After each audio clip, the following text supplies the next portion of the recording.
Hi, Antarki Namaskaram. This is Telugu. So let's begin with the topic called salt. Salt, I'm not going to bore you, that's for sure.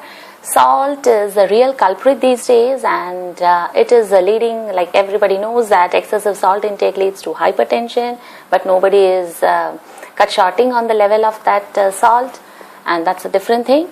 And obesity is on the rise, so are all the lifestyle disorders. We have given a beautiful name for that, lifestyle disorders. And but the disorders are cardiovascular complaints are on the rise, and before it was like 50 plus who get cardiac complaints, and now people 30 plus or 35 plus and you are starting to have cardiac complaints, and that's very bad. Like you have to live till 80 or 100 years, and you have to do a lot of things on this earth, and we have achieved, if we have achieved our goals, like materialistic goals, like we are in a good position in the society, or we have lots of money, and it forms our duty like to go to the next step, that is serving the society. So for that we have to live till 80 or 100 years. Okay, so let's begin with the salt. So we'll be dealing with 4 topics today. First is what is the serum concentration of sodium and potassium in the blood. No need, but still just like that, these values will help you in some time in the future. And next is what is the ideal intake of salt, that is how much salt should we consume on a daily basis. And third is what are the sources of salt, and fourth one is types of salt. I'll be telling only very briefly, so don't run away, it won't take much of your time. So we'll begin with the values. Sodium is the normal value of serum sodium is 135 to 145 milliequivalents per liter, and potassium is 3.5 to 5 milliequivalents per liter. That's it. And then coming to the second one, that is what is the RDA for salt. RDA means recommended dietary allowance, and RDA for salt and for sodium is different. Salt is sodium chloride, and RDA is for sodium is 1500 milligram to 2300 milligram. That is 1.5 grams to 2.3 grams, or 1 to 3 grams roughly. But that means how much salt should we take? 6 grams maximum is the daily permitted amount of salt one can consume, and about 8 grams of salt per day means you are standing in front of the gateway to all those disorders. Like you are sure to get hypertension if the salt limit exceeds 8 grams per day. And what are the sources of salt?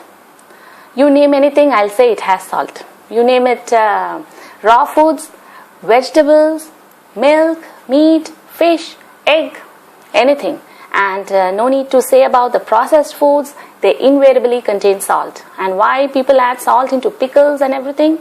It's because a thing gets spoiled mainly because of moisture. If it has water, if the water content is more, the chances of spoilage, the likely chances are more, and that is why people prefer to add salt to it. And so salt doesn't allow the moisture to be in that substance, and hence it is used as a preservative.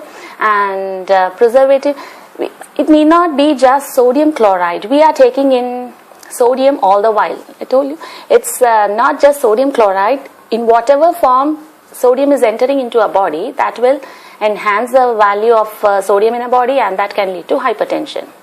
So the things are like sauces. If we use, supposing we think that okay, we are going to be healthy, and monthly twice only we are going to a restaurant, or we are going to dine out like from outside, and we plan to make a fried rice at home, and we'll watch all that what is there, what the chef tells, and we'll add soya sauce, little tomato sauce, little chili sauce. Then what's the difference? Like you're sitting at home, you're eating here, or you're eating out, it doesn't make that difference. Of course it makes, but still that isn't that significant. So at home it's better if your kitchen is devoid of all these sauces and then sausages, then pickles, and try not to put table salt on the dining table, because you are likely to put in more salt.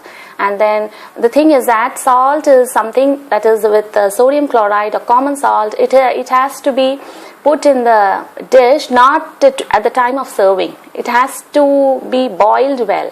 So final addition of salt is going to definitely harm the body. And then, so we were talking about the sources of salt. Everything contains sodium. Baking powder, baking soda, then all the baked products, pastries, they also contain this sodium. So to cut down on sodium isn't easy, because one thing is, the more we eat homely food, the safer we are. We all know that. And secondly is, one has to check on the labels, and in the labels, more or less, it's written that it contains low sodium or high sodium, something of that sort. So watch for the labels, and then don't go for canned vegetables or canned anything for that matter, because any preservative or any additive added definitely contains sodium. So these are the ways to cut short the sodium intake. And now going into the types of salt. 5 types of salt as per Ayurveda. They are Saindhavam chata samudram vidam sauvarshalam tatha romagam cheti vikneyam budhe lavana panchagam. Lavana means salt, panchagam means 5. Lavana means lunati idi lavanam. That which has that chedana or a scraping or cutting property, that is lavana. It is of 5 types, mainly for as it is said in Ayurveda, they are Saindhava lavana. It is a rock salt, and it contains sodium chloride as its main ingredient. And next one is Samudram. It is a table salt or curry salt or common salt that we use, and it also contains sodium chloride, but there is slight difference between Saindhava and Samudra, that is rock salt and table salt, and the best one is of course the rock salt. And the third one is the Vida lavana. It is black salt, and it contains more of sulfur. And the fourth one is the salt which has more potassium nitrate. It is Sauvarchala lavanam or social salt. And the fifth one is the earthen salt, that is Romaka. So this is a brief introduction about the salt, the types of salt, and the best one is Saindhava. And why Saindhava, we'll deal in our next video. Bye. Thank you.